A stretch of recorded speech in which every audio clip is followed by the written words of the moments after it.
and welcome to our Feliciano Live. My name is Luis Biantalillo from the Feliciano School of Business, and today we're going to be talking all about the coronavirus and its effect on the U.S. economy.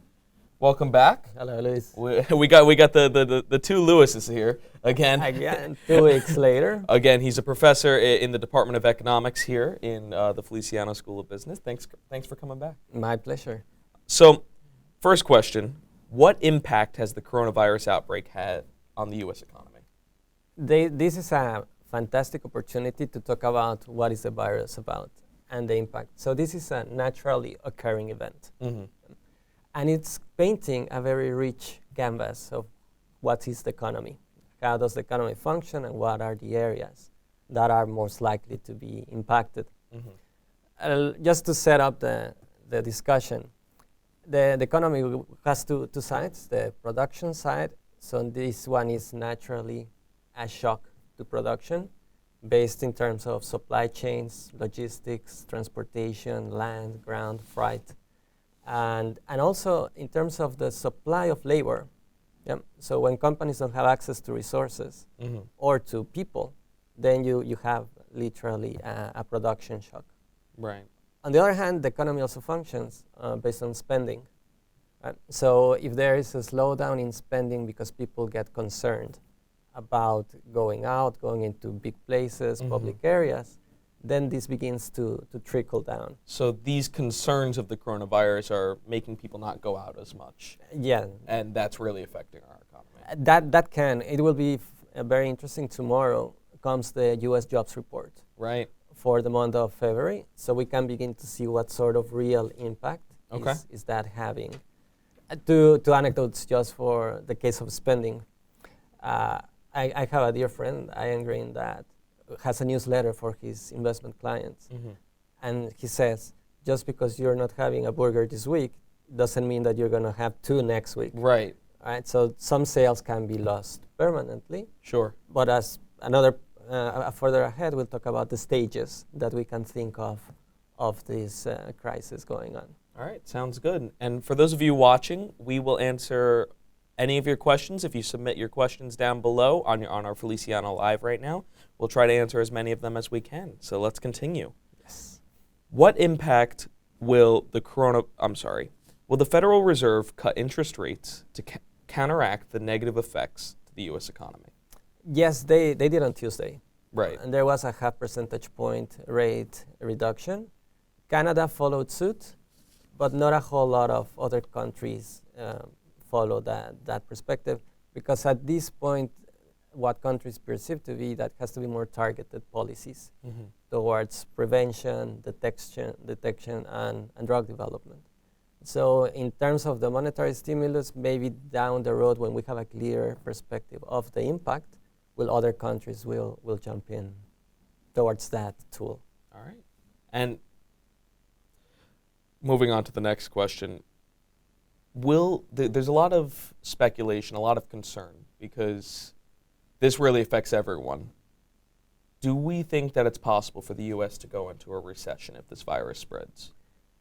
Going back to the beginning of the talk, there is a likelihood, Mm-hmm. certainly because you have the production side, and then you have the spending side.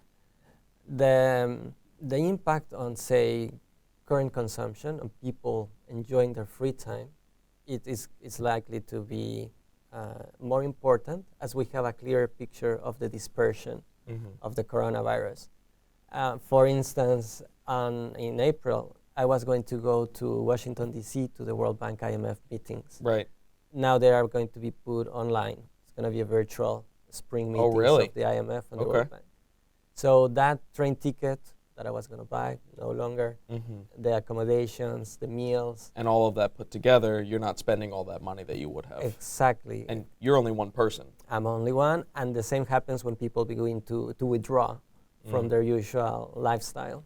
Right. Like I'm going to New York City on Friday, and I'm going with a school group, and they told us try not to take public transport. They asked us to take our cars.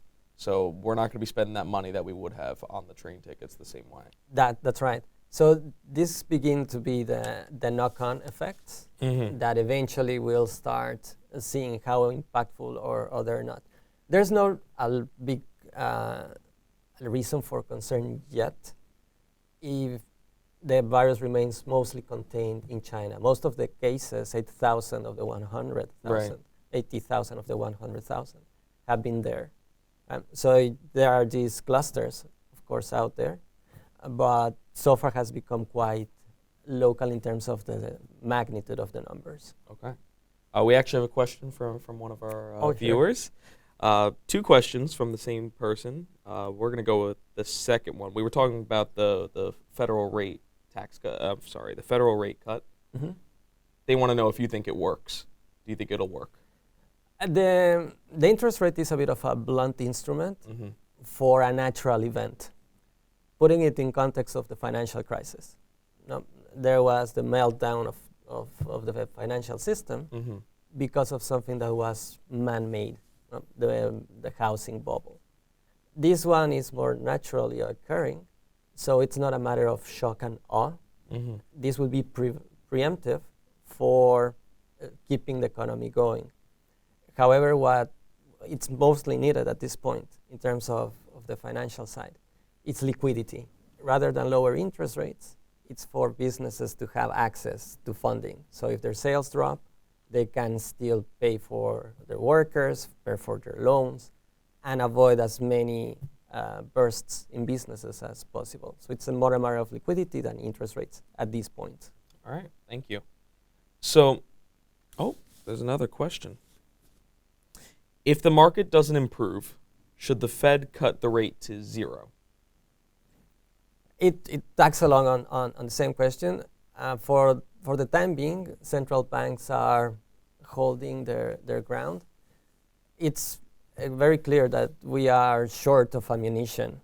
The interest rate went down from 1.75 to 1.25. Mm-hmm. So it was a big jump in the rate on a downward trend. And so if we were to cut to 0, the impact is somewhat delayed. Monetary policy always acts with a delay. And then that becomes a lower bound. The US Federal Reserve, unlike European central banks, have been averse of going into negative nominal rates. Mm-hmm. So we would hit the ground quite soon. And in that regard, there's been talk on rather the fiscal side. Maybe the government giving small and medium-sized companies a break on taxes. Right. Things that their daily operations can benefit more than the transmission mechanism of monetary policy that takes longer to hit the ground. All right. Thank you. And just a reminder, if you have any questions on our topics today, you're more than welcome to send your question down below on our Feliciano Live right now, and we'll try to answer as many of them as we can. Now we're going to shift our topic just a little bit. Sure. This past Tuesday was a big day in America. It was called Super Tuesday. It was a huge primary.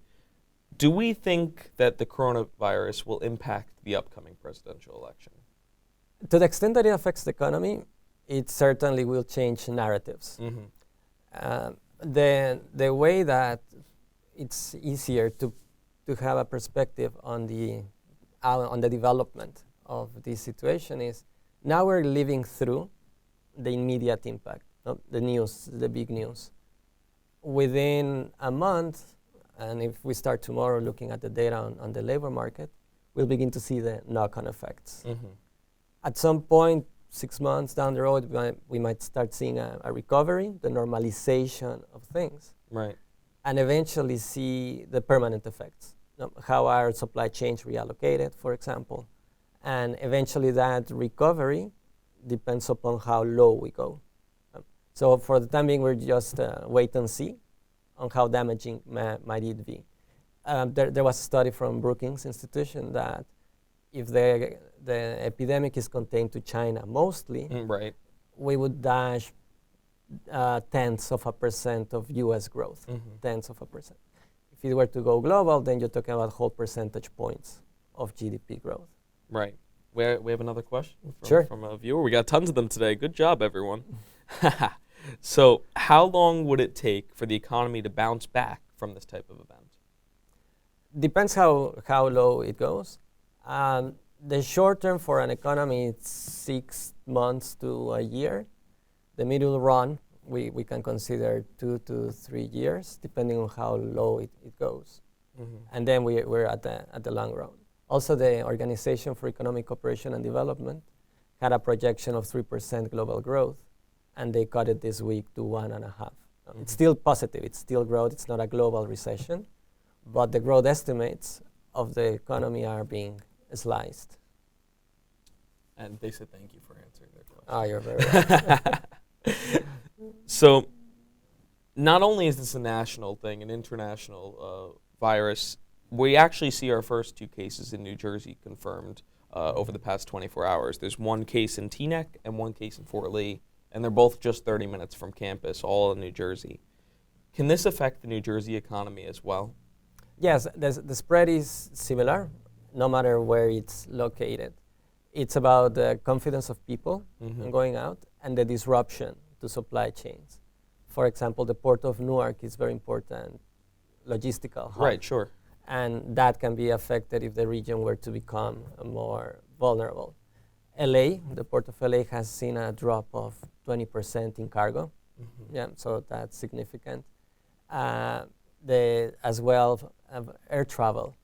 It's not only passengers, but cargo that moves around the world, and with the slashing of flights, then you also have disruption on supply chains. And this area, it's quite important in global logistics.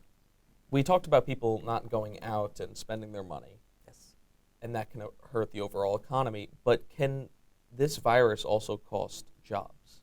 Can people lose their jobs due to this? Yeah, no, that is a concern. Usually in an economic downturn, people lose jobs. So depending on the magnitude of the economic impact, we can begin to see that. But on the other hand, as there's a lot of discussion about the topic of people exchanging their best ideas, the temporal nature of it, that again, it's natural, it was not man-made, can induce some companies to maybe slash hours rather than slash people. You can slash some hours. Right. And if there's a drop in demand, maybe just overcome it through those temporary measures without affecting employment that much. Sure. Thank you for that. And we've seen the stock market go down in the past week or so, tremendously. Yes. Once this virus is contained, and it will be contained eventually, do we see the stock market going back to where it was? That's part of the psychological effect. There was a drop of 12% last week in the market. Then 2 days ago, it rebounded 5%. And then today's down about 3%. It's really volatile. And that affects people's confidence on the economy and as well in their spending. But in the longer term, the final valuations will be dependent on what is the damage that it's causing to the economy. And something particular that has happened in the stock market this time around is that there's been certain degree of discrimination. While the wider indices have fallen, certain technology stocks have not. Sure. So it's not a whole downside to all companies. It's been more thought through. Well, thank you so much for being here. I Thanks really to you. appreciate it, Dr. Portes. Luis? The 2 Lewises coming at you live from the Feliciano School of Business. We had a good conversation about the coronavirus and if it'll affect the economy. This will live on our social medias after we go off live. And you could be sure that we'll have plenty of new content for you within the next few days. We hope you all have a fabulous and safe and healthy spring break, and we'll see you all in 2 weeks when we return.